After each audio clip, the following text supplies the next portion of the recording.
They called it fresh leadership. I called it betrayal in a tailored suit. One day, I was the architect of a system that moved millions in freight. The next, I was handing my access badge to a kid who thought Excel was innovation. I didn't argue. I walked out quietly and built something smarter. 6 months later, they called me begging to fix a $120 million disaster. And I let it ring. Stay till the end. And if you've ever been replaced by ego, subscribe and tell me your story. The day they took my office, the sun hit the glass just right, mocking, almost theatrical. My nameplate was gone, replaced by a blank slot waiting for someone new. HR called it a strategic transition. I called it what it was, a polite execution. Derek from HR appeared at my door with a practiced smile and a cardboard box, like this was just another task on his checklist. Behind him stood the reason I was being erased, a young man named Trevor Lane, the company's new innovation hire. He wore his ambition like a cologne you could smell from across the room. "You've built something incredible here," he said, voice bright with insincerity. "We're taking it in a new direction." I'd heard those words before, usually right before something valuable got broken. I nodded, said nothing, and began packing the pieces of my career into the box he'd brought. No anger, no argument, just clarity. 12 years of systems, client relationships, and quiet victories, all reduced to one afternoon of corporate efficiency. They thought this was about making room for the future, but they were amputating the very structure that kept this place standing. Derek offered to walk me out, like I might explode if left alone with my dignity. I declined. The silence in the hallway as I passed felt heavier than any insult. People avoided my eyes, pretending to focus on screens or papers. I saw guilt, fear, and relief, the unspoken understanding that today it was me, tomorrow it could be them. My desk had been near the corner window overlooking the port, the same view I used to design the logistics algorithm that cut our freight delays by 40%. I'd built every inch of that system myself, piece by piece, because no one else wanted to understand the boring parts. And now, some 20-something visionary was about to learn the hard way that vision without structure collapses under its own arrogance. Derek cleared his throat. "The partners wanted to thank you for your years of service," he said, as if gratitude could be itemized. I smiled, thin and precise. "Tell them they're welcome." When I reached the lobby, I paused at the glass doors, looking back one last time.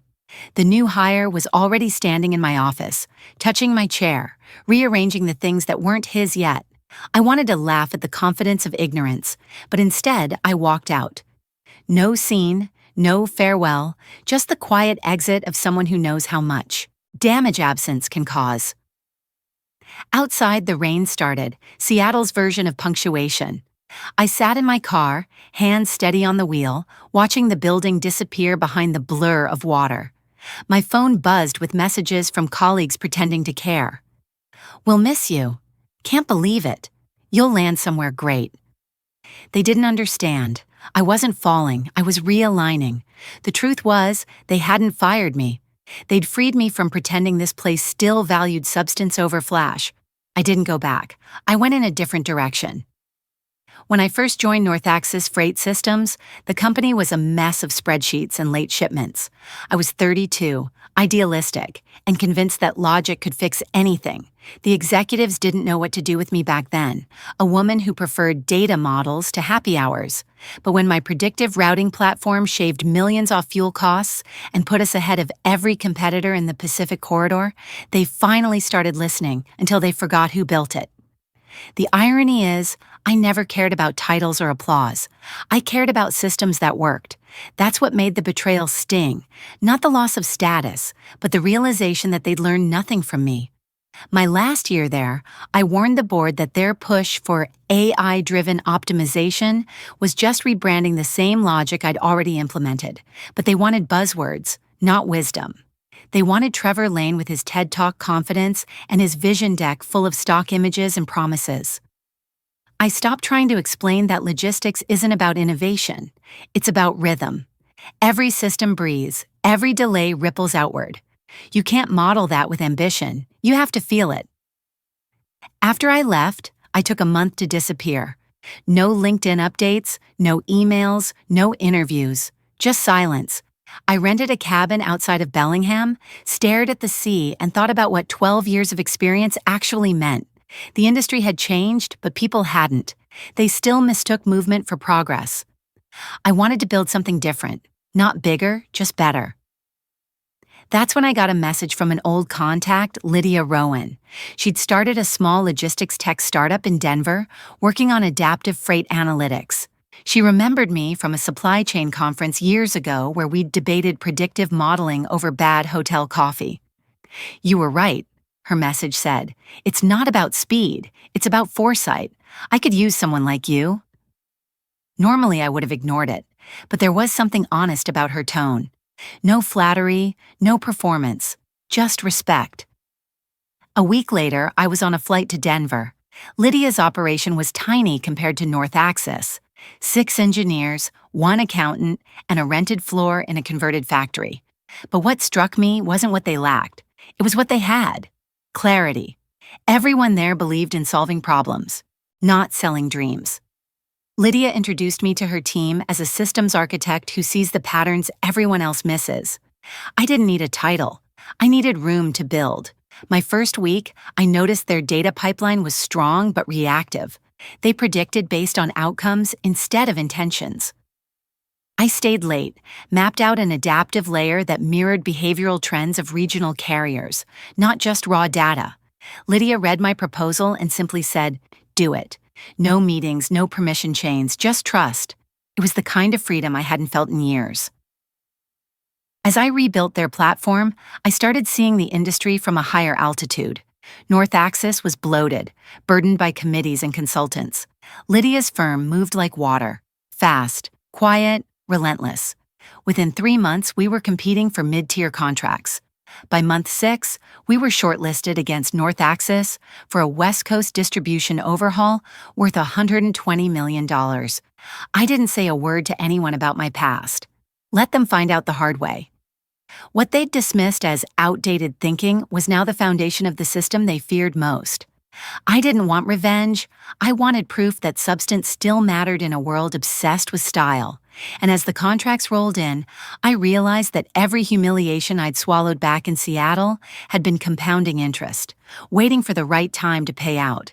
Lydia's startup, Helix Freight Analytics, operated out of a renovated warehouse that still smelled faintly of engine oil and metal dust. The walls were lined with whiteboards, not mission statements. No one talked about disruption. They just solved problems. It reminded me of what NorthAxis used to be before the consultants arrived with their endless frameworks and buzzwords. I started by dismantling everything Helix had built so far, not because it was bad, but because it lacked backbone.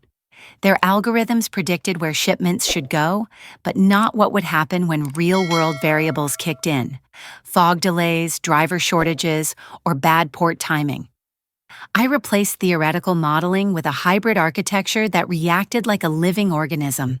It learned, it remembered, it adapted.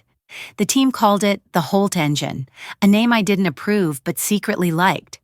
Every iteration pulled data faster, read inconsistencies better, and forecasted routes with near-human intuition. By the 4th month, we were outperforming regional giants with half their budget and none of their bureaucracy. Lydia asked one evening, as we watched dashboards flicker across the screens, "Do you ever think about going back?" I didn't even look up. To what? A museum of bad decisions? She smiled. She didn't need more explanation. My silence was its own verdict. Helix began winning contracts NorthAxis used to treat as untouchable. Word spread that a small firm in Denver was doing what billion-dollar companies couldn't, delivering reliability. That word, reliability, started showing up in client briefs and investor calls. NorthAxis had built a brand on speed. We built one on accuracy. When the numbers started to bite, I knew the panic would follow. I watched it happen quietly through the same trade bulletins we all read. NorthAxis was cutting staff, streamlining teams, announcing partnerships to mask desperation. They thought they could outmarket failure. They didn't know that I'd embedded a pulse into Helix's system that read every data feed, every route log, and every procurement shift in the Western Corridor. It wasn't illegal. It was elegant. We weren't stealing secrets. We were reading the industry's heartbeat. And NorthAxis's pulse was erratic. At night, I'd stay in the empty office, staring at our expanding contracts board. The first time I saw NorthAxis's logo appear as a competing bidder, I felt something I hadn't allowed myself since the day they boxed up my office. A slow, deliberate satisfaction. But I wasn't after revenge. Revenge was short-term. I wanted inevitability. The kind of reckoning that doesn't shout, it just arrives and stays. Lydia's investors started calling, asking about that adaptive routing architecture. We didn't share details, but the whispers were enough. Within months, Helix went from an underdog startup to a headline disruptor. One evening, we were invited to bid for the West Coast Integrated Freight contract, a $120 million deal that NorthAxis had held for years. Lydia asked if I was ready. I said, "They're the ones who aren't." We prepared our proposal the way I'd once taught junior engineers to prep for court filings, every number bulletproof, every dependency mapped. While NorthAxis rehearsed slides about next-gen AI, we modeled real-time efficiency reports from active client routes. Our numbers weren't projections, they were performance. 2 nights before the pitch, I stayed in the office alone. I read through every line of our plan, not to find flaws, but to remember. 12 years of being dismissed, ignored, overwritten. Every "we'll take it from here" echoing through the halls of NorthAxis. I wasn't bitter anymore. I was calibrated. On the morning of the presentation, as we walked into the conference center, I spotted their delegation across the lobby. Trevor Lane was there, polished, smiling, the kind of smile that hides fear. He saw me and froze for a split second, his brain catching up to the reality that his biggest competitor's system architect used to be the woman he replaced.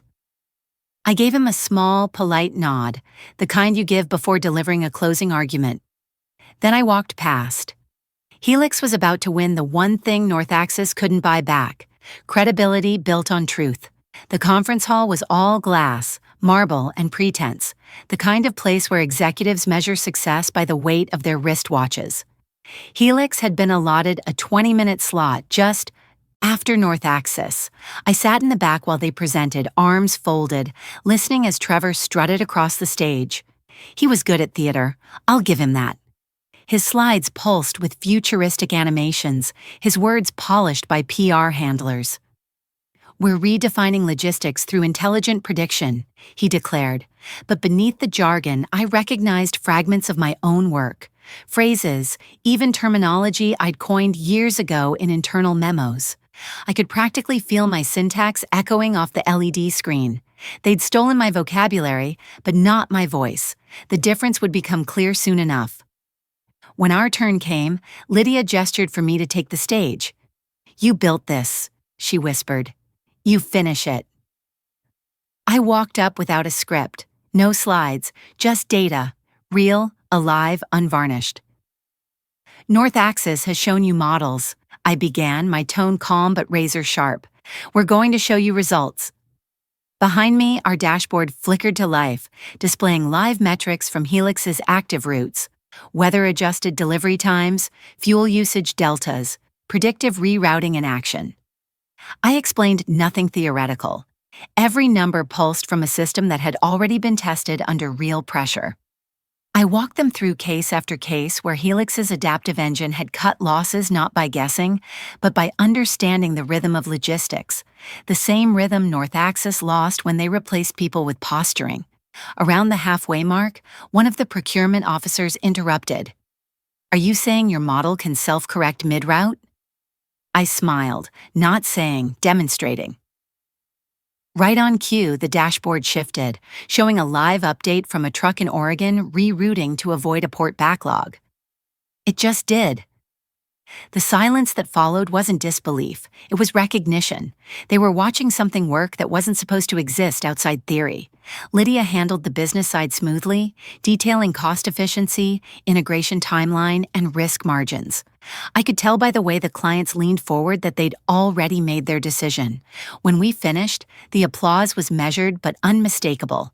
Professionals don't clap for spectacle. They clap when they know they've just witnessed a paradigm shift. As we walked off stage, I didn't look back. I didn't need to. I could feel NorthAxis unraveling behind me like a thread being pulled from a cheap suit. By evening, the rumor had spread through industry channels. Helix had won. The contract that had anchored NorthAxis's West Coast operations was now ours. Lydia's phone wouldn't stop ringing. Reporters, investors, recruiters. It was chaos in the best way. I sat in the quiet corner of the hotel lobby, coffee in hand, watching the rain outside. Trevor's assistant approached, out of breath. "Ms. Holt, Mr. Lane would like a moment." I didn't even feign surprise. Of course he would. When Trevor appeared, his confidence was gone. "You set this up," he said, voice low. "You planned this from the start." I sipped my coffee. "No, Trevor, I planned my exit. The rest you did yourselves." He looked ready to argue, but then the reality hit him. The numbers, the credibility, the clients. All of it had been lost not through sabotage, but through neglect. He tried to recover his composure. NorthAxis is still a market leader. One contract doesn't change that. "You're right," I said, "but this one does." I stood, gathering my things. "It's the contract that proves your system doesn't work without the people you dismissed. That's not market share, Trevor. That's erosion." I left him there, staring at the floor. The next morning, Helix's internal feed lit up with congratulations and press mentions. Lydia announced bonuses for the entire team, calling it a victory built on integrity. I didn't make a speech. I just thanked them and went back to work. Because while NorthAxis scrambled to reassure its shareholders, I was already redesigning the next phase of our platform. The goal wasn't to punish them anymore. It was to ensure they'd never catch up. Still, that night, as I shut down my laptop, I let myself replay one image, the look on Trevor's face when he realized who had written the code that beat him. 12 years of work dismissed as outdated had just rewritten the future of an entire industry.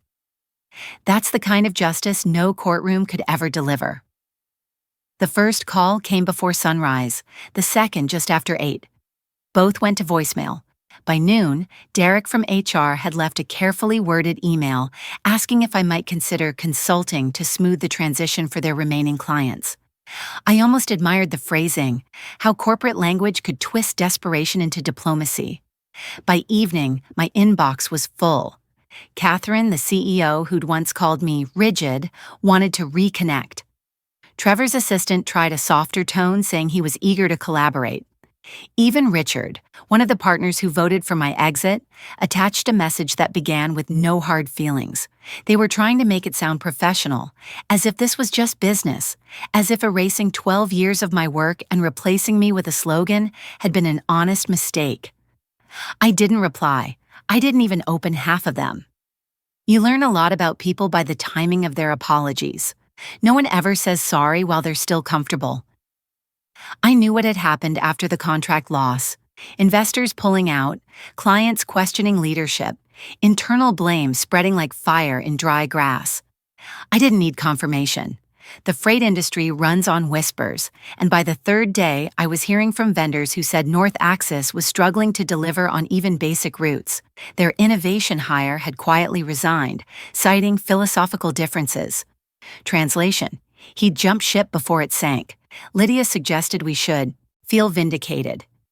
"You earned this," she told me, clinking her coffee mug against mine.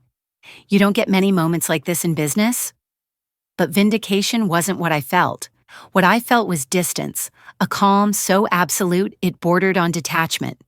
Revenge had never been the point. Proof was.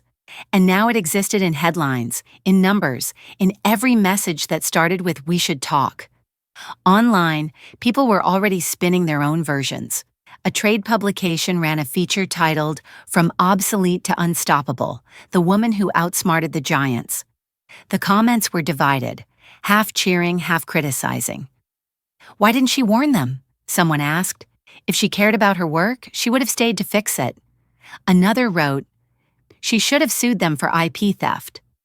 I didn't reply, but I understood the impulse behind their words. Some people need revenge to be loud, public, punishing.